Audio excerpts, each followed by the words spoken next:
a new movie from Mark Wahlberg called Father Stew. And this is the joke I always make is like they have the buzzwords for everything. And when you're writing these articles, it's called faith-based film. That's what they always use, and it's used as a pejorative by the people who write for these industries. Like you could just say Christian, but you have to say faith-based to discredit it. Yes, exactly. Well, they wouldn't do the same to other religions. They absolutely wouldn't. I think they'd say Christian to discredit it too. I don't think they like Christianity any better. They don't. Marvel just released a comic where like they talk about how Jesus was the first X-Men. And everyone's like, what? Well, like he was a mutant. They're saying he was a mutant. It's implied. They don't say he was for sure, but they're saying like a character kind of intimates to another that he was a mutant, like an X-Men. Similar to they're also trying to break into the faith-based audience. they're like not working. They're like, man, we're gonna beat the Daily Wire. They're like, these homeschool moms keep saying their kids can't read our stuff. How do we get around this? It's like they're gonna bring back it's gonna be the same moms who wouldn't let their kids read Harry Potter because they thought it was gonna turn them into devil worshippers. That was my mom. Was that your mom? Did you read Harry Potter? I wasn't allowed to watch or read it since? Nope. And I have no interest actually. Nope. Well, yeah. I've heard a lot of people in your generation didn't read it though. Some did. I'm acting like you're 100 years younger than me. Like I have just heard that like the craze was like peak like millennial women. Yeah. Yeah, it's mostly millennials that are crazy about it actually. They literally it's like when every problem every problem is a nail. When all you have is a hammer, every problem is a nail. It's like when every social issue is this, every answer is a Harry Potter reference. They all reference Harry Potter for everything. And very BuzzFeed. Yeah, it's very it is. SparkNotes quizzes. It is. And like what I think is happening, at least what I feel like is happening is like kids who are in elementary school now, like whose parents are like late to middle millennials. Yeah. They trust it, so they want to pass it on. So they show their kids, so their kids will get really into Harry Potter. Like it'll skip a generation. It'll skip around. It'll be sort of like when you see a vocal wave. Yep. Okay, so this is a movie called Father. Wait, you didn't read Twilight, right? I did. Oh man, was your mom okay with that? Yes. I don't know. I feel that consistent. Put your mother on the spot. Yeah, we're gonna need to interview her, and we're gonna need some answers. Also, I wasn't allowed to watch the Disney princess movies, but then I watched the Disney original movies, so makes no sense. Yeah. Better. So it says Mark Wahlberg Hollywood wouldn't make Mark Wahlberg's new faith-based film Father Stew, so he made it himself. So he basically, like I said, Hollywood does hate Christianity. I don't think that's really all that crazy to say. It's weird though, because it's not like they don't use it. Like they still absolutely use churches. They still use religion.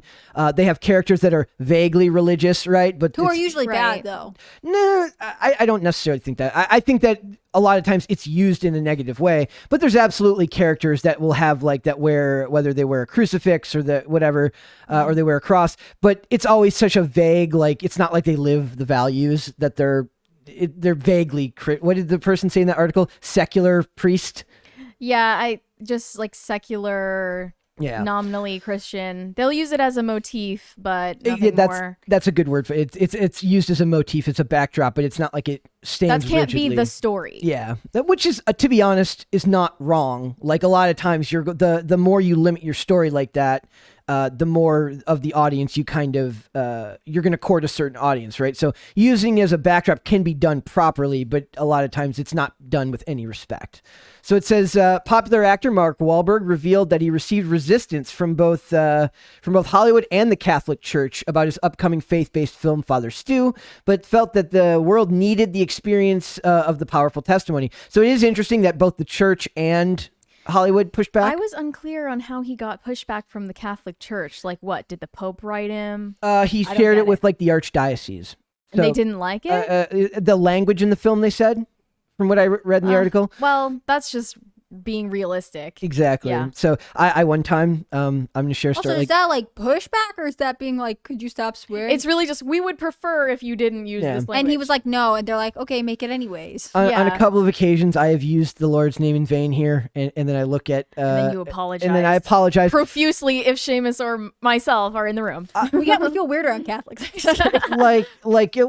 shame. It's more Seamus than... because he'll scold you. I'll let it go, but he'll scold you. Yeah, Seamus is an act of Freedom Tombs. You should check him out. Is an active scolder, and I feel bad about it sometimes. But other times, I think like I'm glad that he scolds. Someone needs to do it. I won't. Boo-hoo. Like, yeah, like, Wow, pass the buck over I don't need to be made to feel worse, okay? Yeah. So it says, Wahlberg, who used his own money to partially fund the film, plays Father Stu. He's joined on screen by Academy Award winner Mel Gibson, who, as we know, is a very vocal religious advocate. He's the one who made Passion of the Christ. Which ruined Jim Caviezel's career for many years, which made me very sad. And he was struck by lightning twice while making that movie. There were all sorts of weird things about all sorts of that movie. Like, do you okay, this is an aside, but I'm going to ask you, as somebody of faith, do you think that they ever wondered if they were doing the right thing by making that movie because of all the things that kept happening? You could either take it as a sign that you're doing the right thing or the wrong thing, but they continued with it, and I think it was a success. The pushback they got from it later on came from the fact that they were so graphic with the violence. Yeah. And there's something to be said for the value of it and against that, but... It's funny, there's this story that Jim Caviezel would tell, because he knows how Hollywood feels about religion, where he says, like, he gets the call from Mel Gibson about to make the movie, and Mel goes, so... want to ruin your career with me? Because they knew. Do you think he predicted that? I think, yeah. I think Mel Gibson knew. Mel Gibson was more entrenched.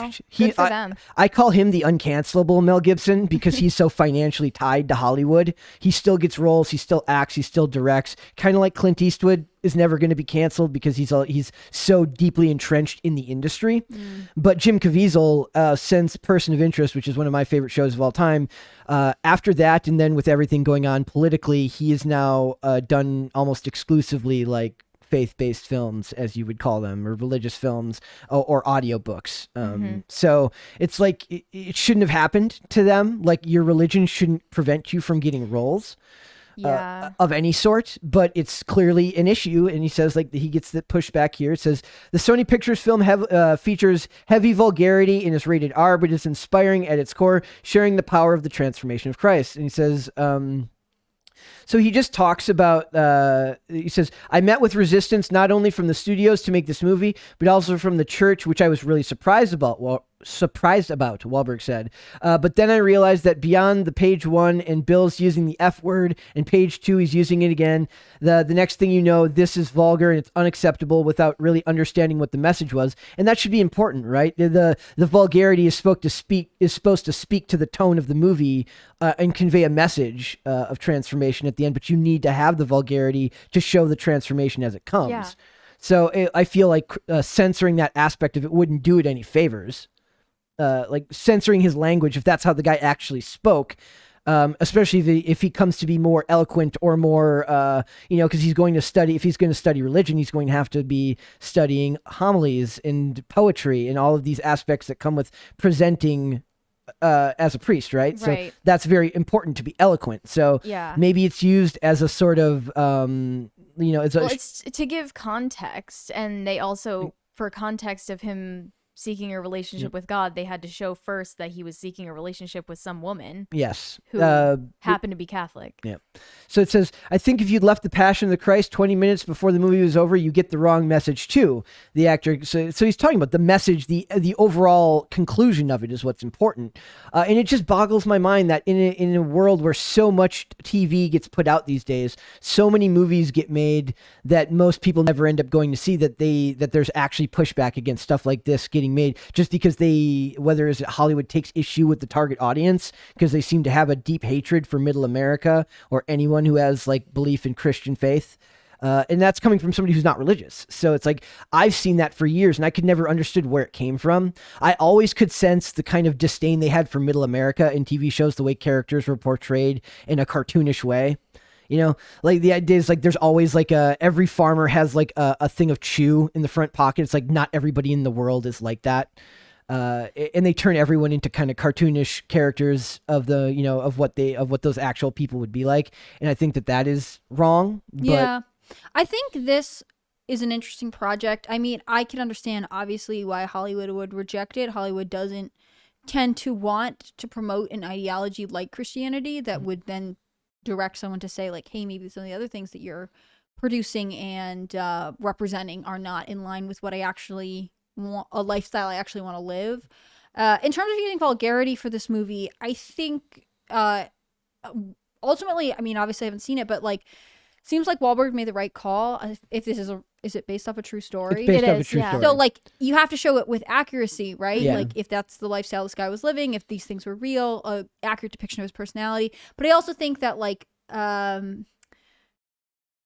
sometimes faith-based movies, I think, get a bad, they come off as like cheesy or like too family-oriented because But they're cheesy because no one supports them financially. Yeah, Right. we've had Well, this. Me and her and had then this. all I was conversation. they gonna have worse writing and worse funding. Yeah, I was gonna say that, but also I think that like they serve a purpose, right? And I Yeah. don't think cheesy is bad. I never mean that in a totally negative connotation. Yeah. But I do think sometimes having a movie that maybe is more gritty, shall we say, or like I hate to keep using the word vulgar, might appeal to people who are not religious. Yeah. And Well, it's find showing that- a more relatable character. Yeah, it's more relatable because if like Wahlberg is saying, like the ultimate purpose of this movie is to show someone's progression towards religion and the adoption of faith. Like I think for someone who is not religious, it can be intimidating to walk into something that's too clean or seems too perfect, whereas like the imperfections and like the vulgarity in this make it more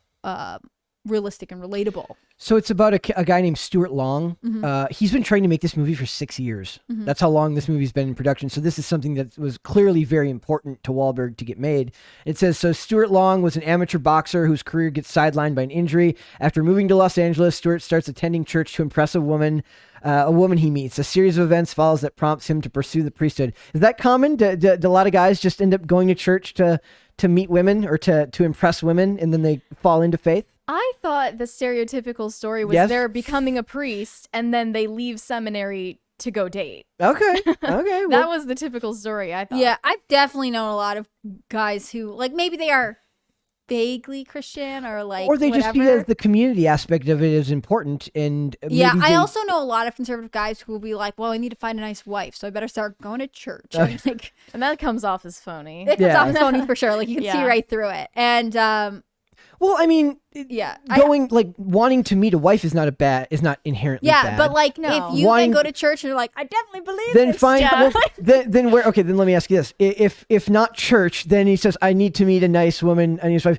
Where should I? Where do you send him? That is not church to find that person. Look, it works both ways. Girls who are like, I need to meet a guy, so I'm going to sign up for a flag football league, except they hate sports and being outside. Yeah. They may meet a guy, but that core fundamental value Yeah. of like, Really, yeah. The It's point out is of that whack. going to church is supposed to make you a better person Yeah. and you are more attractive because of it.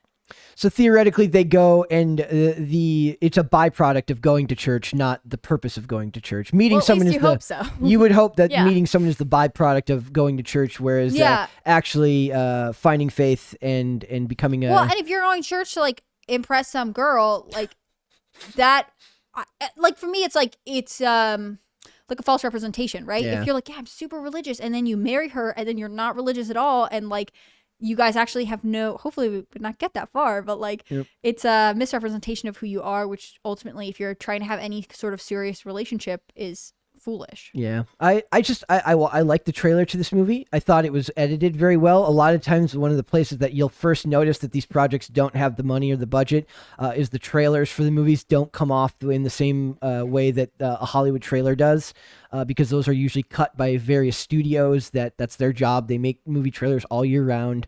It's a very well done trailer. Yes, it is. I'll So watch it's- that. Also, for this. it reminds me of The Chosen, which is a show that's based off the Gospels, and that's completely crowdfunded, and it's actually pretty good quality considering that they don't have the support of this big studio. Yeah. crowdfunding is the way to go now. Like the Daily Yeah. Wire says, it's all about developing parallel economies and building on what you care about. It's so much easier to connect with people now that you can do this. Like he went through the part of going through the studio and then financing himself, but not everybody has millions of dollars that they can Yeah. reinvest. Yeah, I'm So- actually really excited to see like that people are using Christianity as a plot point in movies. I think Hollywood wants us to forget that a majority of the country is Christian, and having a relationship with Christianity and religion is a huge part of people's experience, whether or not you're particularly devout, whether or not you are raised in the church and leave it, whether you discover it at a later age. Like having to wash it out or to use it as sort of a symbolic thing that we can't interact with too much because we ultimately don't want to drive people towards religion is, you know, not good and actually hurts the production of interesting and relatable content. I agree with that 100%. That there's a lot of characters that have those values or roots, but it's like we said earlier, it's a backdrop. It's not usually focused on super heavily and doing that well, unless you actually do like I think it's one of those things. Like if you weren't raised in the church and you try to do it in a show, like you're going to be able to tell that the person wasn't well versed in what they're talking about. It won't translate the same way. Finding that type of accuracy is very difficult. Well, and like Mark Wahlberg is a very open Catholic. Yes. So like he didn't try to depict the Baptist church. He depicted something that he knows and is meaningful to him. Yep. And I think that ultimately will empower people of different Christian denominations to explore that as well. Definitely. Thanks for watching this clip, guys. If you want to see full episodes or follow us on social media, links are in the description below. Bye. Bye.